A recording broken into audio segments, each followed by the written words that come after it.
बिस्मिल्लाहिर्रहमानिर्रहीम। अस्सलाम वालेकुम नादरीन, आप यूट्यूब चैनल देख रहे हैं। मैं इमरान खान हूँ। स्टेटस को से ताल्लुक़ रखने वाले जितने भी लोग हैं, जो रवायती सियासतदान हैं, वो सारे परेशान हैं। उसकी वजह यह है कि इमरान खान ने हकीकी मानों में लोगों को तब्दील किया है। मिसाल के तौर पे पाकिस्तान तहरीक इंसाफ को मार पड़ती हो, मिनहाजुल कुरान के लोगों को मार पड़ती हो, पीपल्स पार्टी के लोगों को मार पड़ती हो, या तहरीक लब्बैक के लोगों को मार पड़ती हो, मुस्लिम लीग नून उसको इंजॉय करती है।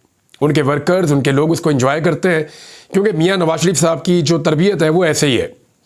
क्योंकि मियाँ साहब ने कभी इंसाफ के लिए या इक़्तिदार के लिए सियासत नहीं की, उन्होंने इक़्तिदार के लिए की है।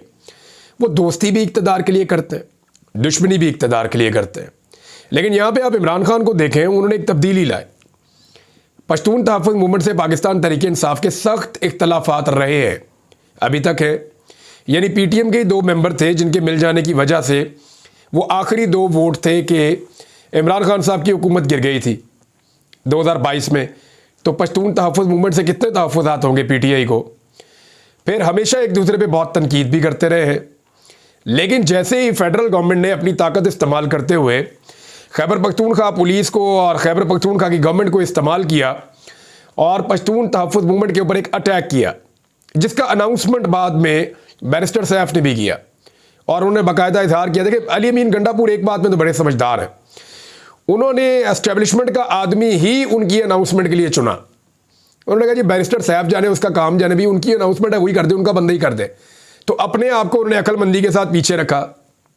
हालांकि अली अमीन गंडापुर भी उससे बढ़ के कुछ नहीं बोल सकते थे।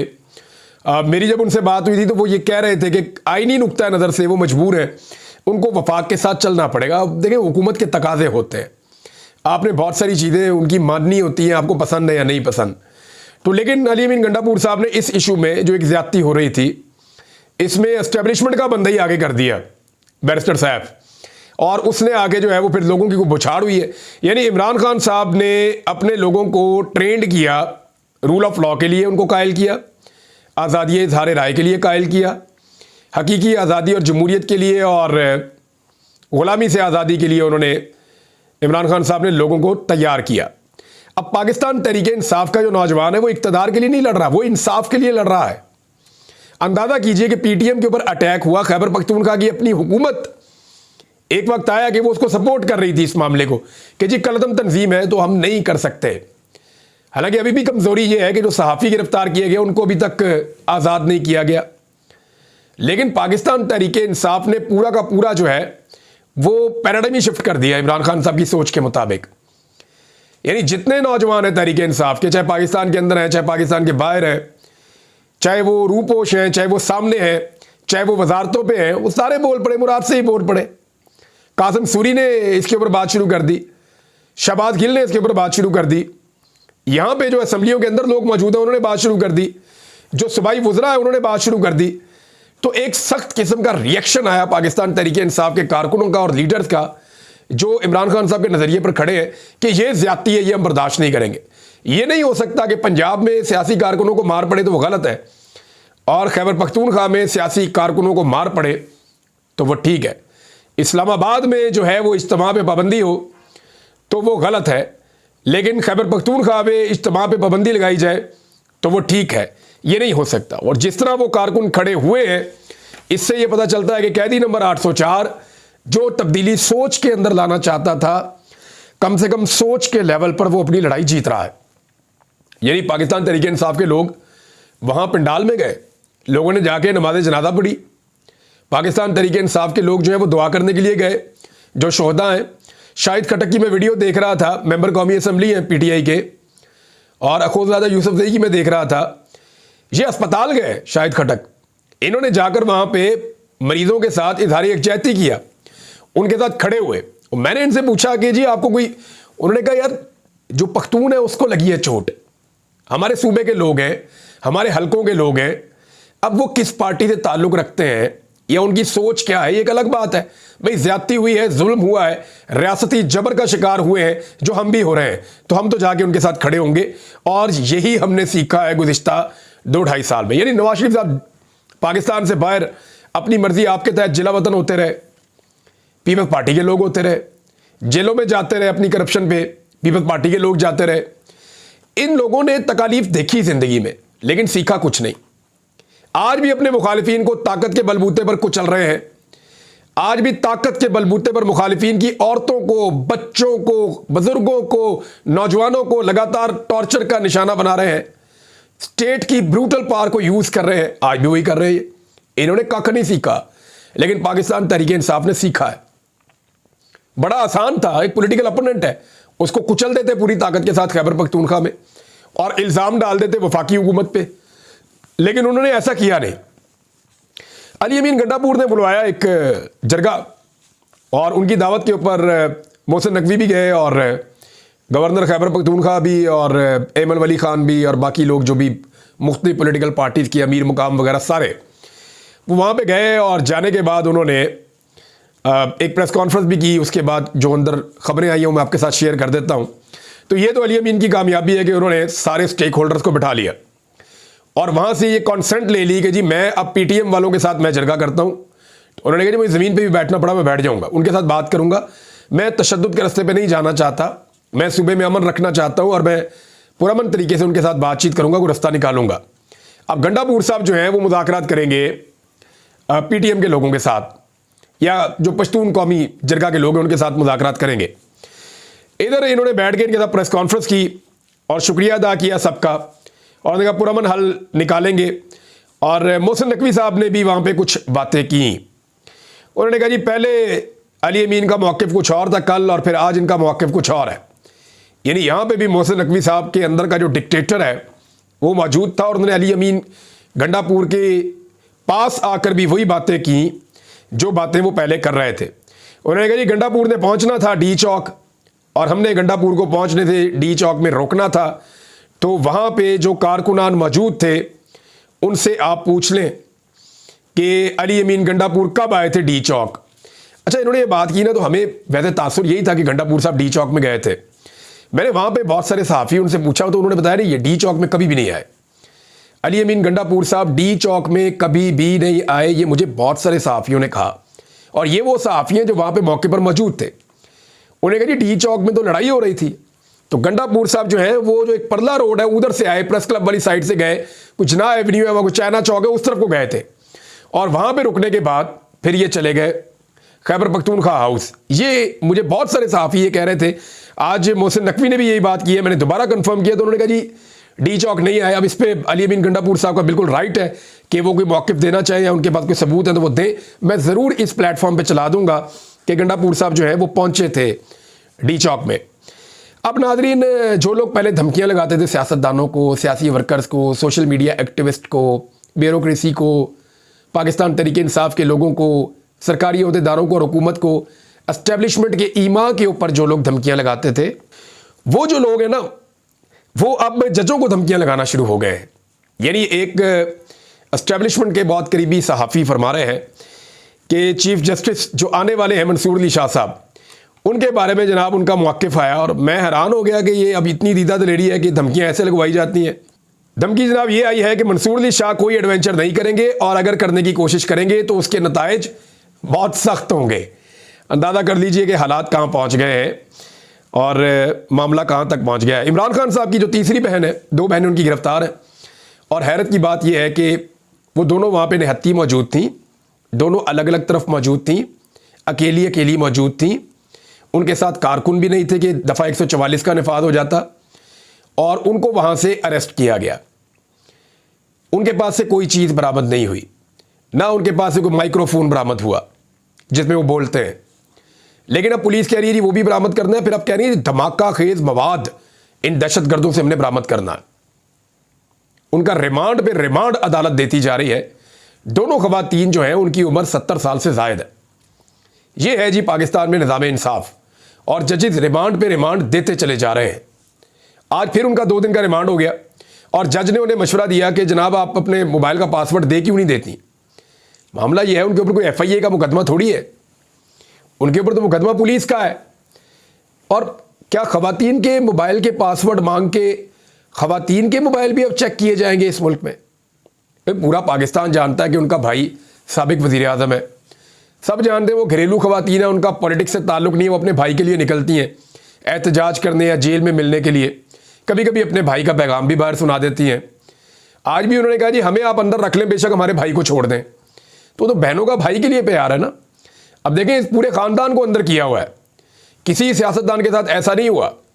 इमरान खान अंदर, उनका भांजा अंदर, उनकी बीवी अंदर, उनकी दोनों बहनें अंदर, वो जो एक बहन बाहर रह गई है नौरीन साहिबा, उन्होंने अब हाई कोर्ट में जाके कहा कि मुझे मेरे भाई से मिलवाया जाए, क्योंकि उन्हें शदीद तहफ़्फ़ुज़ात हैं, क्योंकि वही बैरिस्टर सैफ ने ये स्टेटमेंट भी दिया था। अब बैरिस्टर सैफ को क्योंकि पाकिस्तान तहरीक इंसाफ पूरी की पूरी देखती है शक की नज़र से, और ये कल से लेकर अब तक सब कह रहे हैं कि ये एस्टेब्लिशमेंट के आदमी है, तो उन्होंने ही कहा था कि इमरान खान की तबीयत ठीक नहीं, उनकी सेहत ठीक नहीं है। मैंने अपने सोर्सेज से कुछ चीज़ें चेक करवाई हैं, मैं नेक्स्ट वीलॉग तक आपको शेयर करने के काबिल हो जाऊंगा, कुछ चीज़ें कंफर्म हो जाएं फिर मैं आपको बताऊंगा। बहरहाल इमरान खान साहब से मुलाकात इस वक्त बहुत ज़रूरी है, क्योंकि बड़े फैसले उनकी जानिब से आएंगे। कब तक उन्हें नज़रों से ओझल रखा जा सकता है, कब तक उन्हें उनके केस की सुनवाई ना हो, या उन्हें कब तक मुलाकातों को रोका जाए, ये बहुत इंपॉर्टेंट है। इसमें हाई कोर्ट के अंदर एक फ़ैसला भी आ सकता है, देखते हैं क्या होता है। लेकिन कुछ चीज़ें जो हैं वो इस्लामाबाद में बहुत तेज़ी से हो रही हैं, मैं आपके साथ शेयर कर देता हूं कि तरमीम के हवाले से इस वक्त क्या सूरत हाल है। तरमीम के हवाले से नंबर एक तो यह है कि घोड़ों की कीमतें बहुत बढ़ गई हैं, यानी मंडी लगी है ना, तो मंडी में फिर घोड़ों की कीमतें बढ़ जाती हैं। मंडी इस दफ़ा इस्लामाबाद में लगी है, और वजह उसकी ये है कि मंडी को लीगलाइज कर दिया गया है। सुप्रीम कोर्ट ऑफ पाकिस्तान के एक फैसले के नतीजे में जो घोड़ों की मंडी है, एमएनएस की खरीदो फरोख्त, वो अब पाकिस्तान में लीगलाइज हो गई है, उसको जवाज़ मिल गया है। तो अब ज़मीर के नाम के ऊपर घोड़े खरीदे जाएंगे। पहले जो घोड़ा होता था वो 20 करोड़ का मिल जाता था, ऑलमोस्ट इतना मिल जाता, 15 करोड़ 12 करोड़ 20 करोड़ का घोड़ा मिल जाता था। अभी ऐसा नहीं है, और कुछ इंफॉर्मेशन ऐसी आ रही है कि बड़े बड़े बिल्डर्स जिनके कुछ काम रुके हुए हैं सरकार में, या बड़े बड़े ऐसे ब्रोकर्स जिनकी दफ्तरों में फाइलें पड़ी रहती हैं, करोड़ों अरबों के काम होते हैं, उनको ये ऑफर किया गया है कि आप एमएनएस लेकर आए, हम आपके काम करवा देते हैं। यानी सरकारी खातों में वो अरबों रुपए कमा लेंगे, सिर्फ उन्हें एमएनए तोड़ के लाकर देने हैं। It's a very good deal. अब वो कोशिश कर रहे हैं और कीमत बढ़ रही है, आहिस्ता आहिस्ता घोड़ों की कीमत बढ़ रही है। कुछ इतलात के मुताबिक जो एक घोड़ा है वो लगभग 60 करोड़ तक भी पहुंचा, लेकिन घोड़े बिकने के लिए तैयार नहीं है, क्योंकि वो जानते हैं कि ये एक ऐसी रेस है जिसमें वो दौड़े तो उनकी टांग टूट जाएगी, और जिस घोड़े की टांग टूट जाए उसमें फिर अवाम को और तमाशाइयों को किसी किस्म की कोई दिलचस्पी नहीं रहती। तो बहरहाल जो छोटे अस्तबल वाले घोड़े हैं वो ज़रा थोड़े कम कीमत के हैं, जो बड़े अस्तबल वाले घोड़े हैं जो कम तादाद में होते हैं उनकी कीमत भी ज़्यादा है। तो बहरहाल लूट सेल लगी हुई है, लेकिन बिक कोई नहीं रहा। डिमांड एंड सप्लाई का बहुत बड़ा गैप है। बाज़ औक़ात सप्लाई ज़्यादा होती है, डिमांड कम होती है, तो कीमत कम हो जाती है। इस दफ़ा घोड़ों की डिमांड बहुत ज़्यादा है कि हमें ज़्यादा घोड़े चाहिए, लेकिन सप्लाई बहुत कम है, बड़ी महदूद है, लिहाजा कोई भी घोड़ा काबू नहीं आ रहा। लोग डरते हैं कि इमरान खान से बेवफाई करेंगे तो पब्लिक नहीं छोड़ेगी और सियासत भी बढ़ जाएगी, और नस्लों तक लोग इस बात को याद रखेंगे कि इस आदमी ने और इसके ख़ानदान ने इमरान खान से उस वक्त गद्दारी की जब पूरी कौम इमरान खान के साथ खड़ी थी। अब आईनी तरमीम के लिए नंबर पूरे करने की फ़िलहाल अभी तक कोशिशें जारी हैं। फजलुर रहमान साहब ने जब से अपनी आईनी तरमीम दी है तो हुकूमती कैंप से जहाँ जहाँ से हमने रब्ता किया, उन्होंने ये कहा कि फजलुर रहमान साहब की आईनी तरमीम में तो हमारा फ़ायदा ही कोई नहीं है, ना इसमें हम ट्रिब्यूनल से बचते हैं, ना इसमें हमारा इलेक्शन बचता है, ना इसमें हम इमरान खान को ज़्यादा देर तक अंदर रख सकते हैं, और ना ही इसमें हम अदलिया के ऊपर कंट्रोल कर सकते हैं। देखिए मसला क्या है, 200 केसेज हैं टोटल, पाकिस्तान में लाखों केसेस पेंडिंग है, सुप्रीम कोर्ट में ही सिर्फ 60,000 केस है। तो 200 केसेस के लिए नई अदालत तो नहीं बनेगी ना। नई अदालत बनेगी पुरानी सारी अदालतों को कंट्रोल करने के लिए, ताकि हुकूमती कंट्रोल अदालतों के ऊपर हो जाए और उसके ज़रिए से पूरे निज़ाम को काबू में रखें। अब ये तो सिर्फ एक बेंच बन जाए तो मामला हल हो जाएगा। तो उनकी पूरी तवज्जो इस बात पे है कि वो अपनी मर्जी की तरमीम लाएं, लेकिन पीटीआई ने और फजलुर रहमान साहब ने अपनी तरमीम का मुसवदा लाकर उनकी उम्मीदों पर पानी फेर दिया है, और आने वाले दिनों में अब कोई जल्दी भी नहीं है किसी को। यानी कादी फायदी साहब जा रहे हैं, उनको अलविदाई इशाया देने का भी एहतमाम कर लिया गया है, प्लान कर लिया गया है वकला की जानिब से। 24 तारीख को उनको गुड बाय कर दिया जाएगा, 25 को वो बाज़ाब्ता रिटायर हो जाएंगे, और उसके बाद एक नए चीफ जस्टिस आएंगे। नाज़रीन, शहबाज शरीफ साहब हैं तो वैसे वज़ीर आज़म फॉर्म 47 पे, लेकिन हर थोड़े दिन बाद जो है वो एक अजीबोगरीब काम कर देते हैं। स्टेटमेंट ज़रा आप सुन लें। मईशत की बहाली के लिए आर्मी चीफ ने ज़ाती तौर पर बेपनाह कोशिशें की, उनका बेहद शुक्रिया अदा करता हूँ। ये मेरे लिए फ़्रेश और नया तजर्बा है, मैं बहुत हौसला महसूस कर रहा हूँ। यानी शहबाज शरीफ ने कभी अपने लीडर या अपने भाई या उसके विजन की कभी ऐसे तारीफ़ नहीं की जैसे वो आर्मी चीफ की कर रहे हैं। ये बिला वजह या बगैर लालच के किसी की तारीफ़ नहीं करते, किसी की तारीफ़ नहीं करते। अब जितनी तारीफ़ें शहबाज शरीफ ने, यानी मईशत है तो वो भी आर्मी चीफ के खाते डाल देते हैं, अमनो अमान है वो भी उधर ही खाते डाल देते हैं, फॉरेन पॉलिसी है वो भी उधर खाते डाल देते हैं, दाखिला पॉलिसी है वो भी उधर खाते डाल देते हैं, इन्वेस्टमेंट है वो भी उधर खाते डाल देते हैं, आईटी है वो भी, हर चीज़ को शहबाज शरीफ उठा के उधर खाते डाल देते हैं। वजह क्या पता आपको? क्योंकि जो बहुत बड़ा फेलियर इनके गले पड़ने लगा ना, ये एंड में उठा के वो भी उधर खाते डाल देंगे, हम तो थे ही कुछ नहीं। तो पीएमएलएन ये जिस तरह की हुक्मरानी कर रही है ना, तो फिर पीएमएलएन को चाहिए कि हुकूमत भी उधर ही दे दे। और दूसरी जो सिंपल बात है वो ये है कि अगर यही करना था तो आप अपने मंशूर में लिखते कि मुस्लिम लीग नून सारी चीज़ें करने पर हर मौके पर आर्मी चीफ से काम करवाया करेगी और उनका शुक्रिया अदा किया करेगी। ये मैं एक तरह से मशवरा देना तो नहीं चाहिए, लेकिन फिर भी मैं बता रहा हूँ कि इनसे बच जाएं।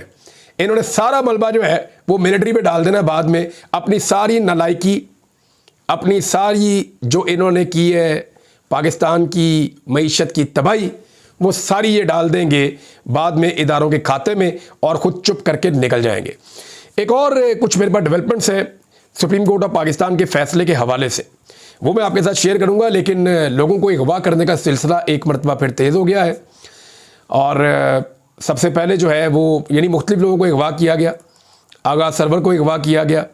आगा सरवर सोशल मीडिया पे जर्नलिस्ट हैं और उन्होंने पिछले दिनों पाकिस्तान तहरीके इंसाफ के जो रैलीज थी या जो एहतजाज थे उनके ऊपर बड़ी ज़ोरदार आवाज़ उठाई थी। और उनके अलावा पाकिस्तान तहरीके इंसाफ के कारकुन हैं उमर मलिक, ये पाकिस्तान से बाहर थे, इनके वालिद बीमार हुए तो ये उनकी खातिर पाकिस्तान वापस आए थे। ये गुलकार हैं, इमरान खान साहब के लिए गीत लिखते और गाते थे, बड़े ज़बरदस्त आदमी है और नरम आदमी है बहुत। इनको भी जनाब अगवा कर लिया गया है। इंतज़ार हुसैन पंजूथा साहब को अगवा किया गया है। खैबर पख्तूनख्वा पेशावर से एक एक्टिविस्ट को अगवा किया गया है।